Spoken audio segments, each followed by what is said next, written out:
अवसर आप कल्पना कर सकते हैं कि मैं कितना अपने आप को सौभाग्य मानता हूं।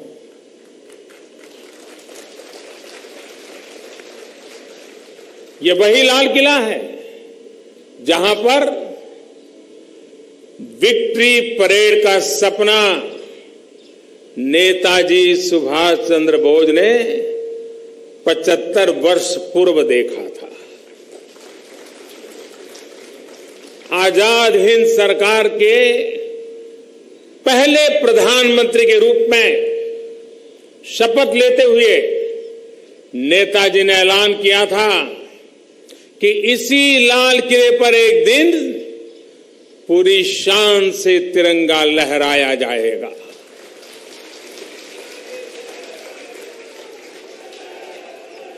आजाद हिंद सरकार अखंड भारत की सरकार थी, अविभाजित भारत की सरकार थी।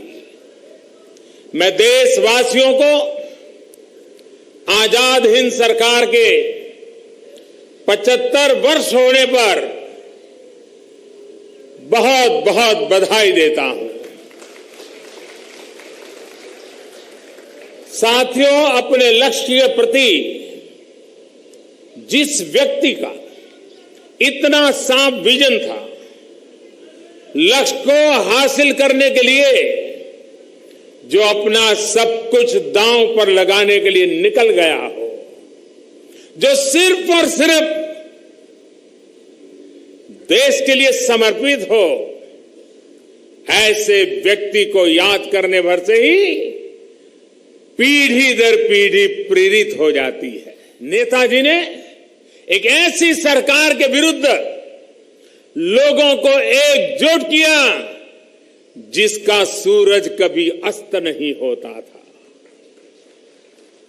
दुनिया के एक बड़े हिस्से में जिसका शासन था, अगर नेताजी की खुद की लेखनी पढ़े तो हमें ज्ञात होता है कि वीरता के शीर्ष पर पहुंचने की नींव कैसे उनके बचपन में ही पड़ गई थी।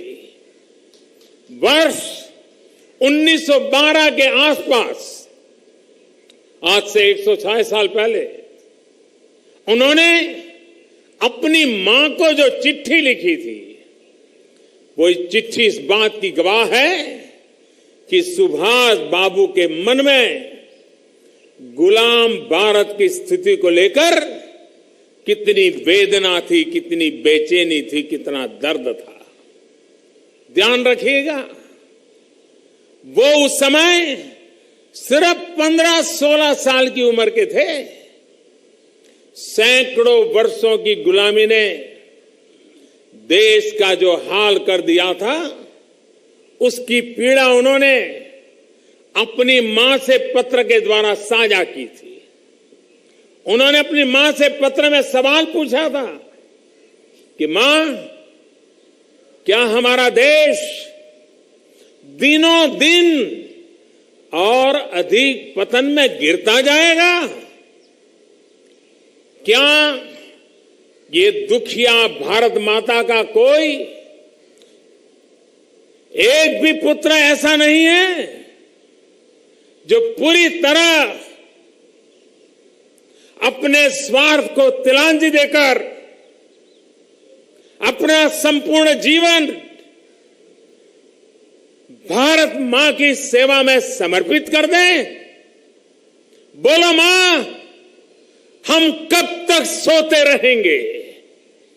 15-16 साल की उम्र के सुभाष बाबू ने मां को यह सवाल पूछा था। भाइयों और बहनों, इस पत्र में उन्होंने मां से पूछे गए सवालों का उत्तर भी दे दिया था। उन्होंने अपनी मां को स्पष्ट कर दिया था कि अब और प्रतीक्षा नहीं की जा सकती, अब और सोने का समय नहीं है, हमको अपनी जड़ता से जागना ही होगा, आलस्य त्यागना ही होगा और कर्म में जुट जाना होगा। ये सुभाष बाबू 15-16 साल के, अपने भीतर की इस तीव्र उत्कंठा ने किशोर सुभाष बाबू को नेताजी सुभाष बना दिया। सुभाष बाबू को अपने जीवन का लक्ष्य तय करने, अपने अस्तित्व को समर्पित करने का मंत्र स्वामी विवेकानंद और उनकी शिक्षाओं से मिला। आत्मनो मोक्षार्थम जगत हिताय च, यानी जगत की सेवा से ही मुक्ति का मार्ग खुलता है, उनके चिंतन का मुख्य आधार था जगत की सेवा।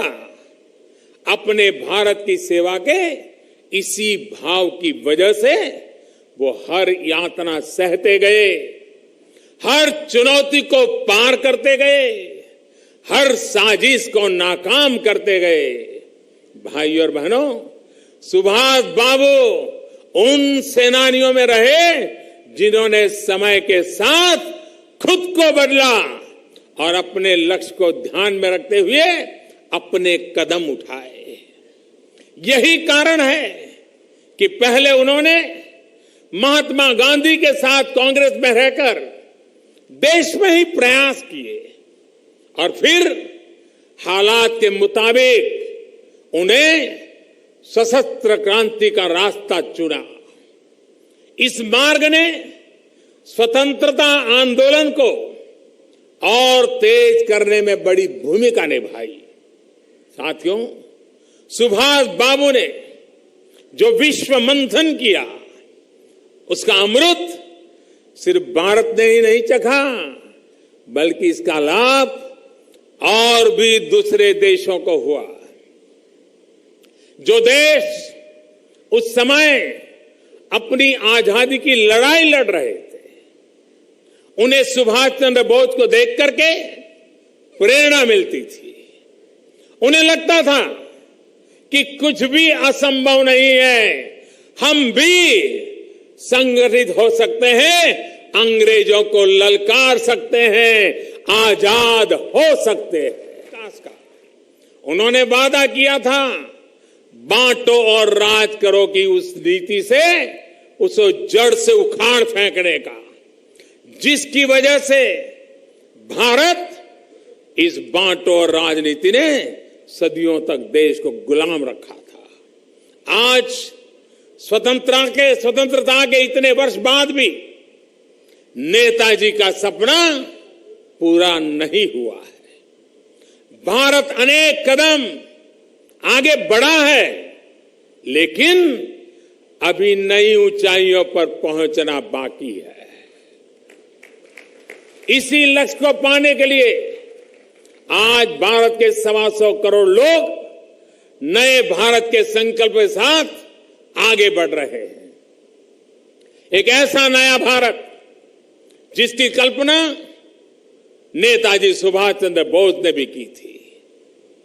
आज एक ऐसे समय में जबकि विध्वंसकारी शक्तियां देश के बाहर और अंदर से हमारी स्वतंत्रता, एकता और संविधान पर प्रहार कर रही है, भारत के प्रत्येक निवासी का ये कर्तव्य है कि वो नेताजी से प्रेरित होकर उन शक्तियों से लड़ने, उन्हें परास्त करने और देश के विकास में अपना पूर्ण योगदान करने का भी संकल्प ले। लेकिन साथियों, इन संकल्पों के साथ ही एक बात और महत्वपूर्ण है। ये बात है राष्ट्रीयता की भावना, भारतीयता की भावना। यही लाल किले पर मुकदमे की सुनवाई के दौरान आजाद हिंद फौज के सेनानी शाहनवाज खान ने कहा था कि सुभाष चंद्र बोस वो पहले व्यक्ति थे जिन्होंने भारत के होने का एहसास उनके मन में जगाया है कि एक परिवार को ये भी दुखद है कि एक परिवार को बड़ा बनाने के लिए देश के अनेक सपूतों, वो चाहे सरदार पटेल हो, बाबा साहब आंबेडकर हो, उन्हीं की तरह ही नेताजी के योगदान को भी भुलाने का भरसक प्रयास किया गया है। अब हमारी सरकार इस स्थिति को बदल रही है। आप सभी को अब तक पता चला होगा, यहां आने से पहले मैं राष्ट्रीय पुलिस मेमोरियल का समर्पण करने के कार्यक्रम में था। मैंने नेताजी सुभाष चंद्र बोस के नाम पर एक राष्ट्रीय सम्मान शुरू करने की वहां पर घोषणा की है। हमारे देश में जब नेचुरल कैलेमिटी होती है, आपदा प्रबंधन और राहत और बचाव के काम में जो जुटते हैं, दूसरों की जान बचाने के लिए अपनी जान की बाजी लगाने वाले ऐसे शूरवीरों को, पुलिस के जवानों को अब हर साल नेताजी के नाम से एक सम्मान दिया जाएगा। देश की शान को बढ़ाने वाले हमारे पुलिस के जवान, पैरामिलिट्री फोर्स के जवान इसके हकदार होंगे। साथियों, देश का संतुलित विकास, समाज के प्रत्येक स्तर पर प्रत्येक व्यक्ति को राष्ट्र निर्माण का अवसर, राष्ट्र की प्रगति में उसकी भूमिका नेताजी के बृहद विजन का एक अहम हिस्सा। इस स्वराज को सुराज के साथ बनाए रखने की चुनौती है। नेताजी ने कहा था, हथियारों की ताकत और खून की कीमत से तुम्हें आजादी प्राप्त करनी है। फिर जब भारत आजाद होगा तो देश के लिए तुम्हें स्थायी सेना बनानी होगी, जिसका काम होगा हमारी आजादी को हमेशा बनाए रखना। आज मैं कह सकता हूं कि भारत अब एक ऐसी सेना के निर्माण की तरफ बढ़ रहा है जिसका सपना नेताजी सुभाष बोस ने देखा था। जोश, जुनून और जज्बा, ये तो हमारी सैन्य परंपरा का हिस्सा रहा ही है। अब तकनीक और आधुनिक हथियारी शक्ति भी उसके साथ जोड़ी जा रही है। हमारी सैन्य ताकत हमेशा से आत्मरक्षा के लिए ही रही है और आगे भी रहेगी। हमें कभी किसी दूसरे की भूमि का लालच नहीं रहा। हमारा सदियों से इतिहास है। लेकिन भारत की संप्रभुता के लिए जो भी चुनौती बनेगा, उसको दोगुनी ताकत से जवाब मिलेगा। आप सभी को, देशवासियों को इस महत्वपूर्ण अवसर पर हृदयपूर्वक बहुत बहुत बधाई देता हूं। एकता, अखंडता और आत्मविश्वास की हमारी ये यात्रा नेताजी सुभाष चंद्र बोस जी के आशीर्वाद से निरंतर आगे बढ़े। इसी के साथ मेरे साथ सब बोलेंगे, भारत माता की।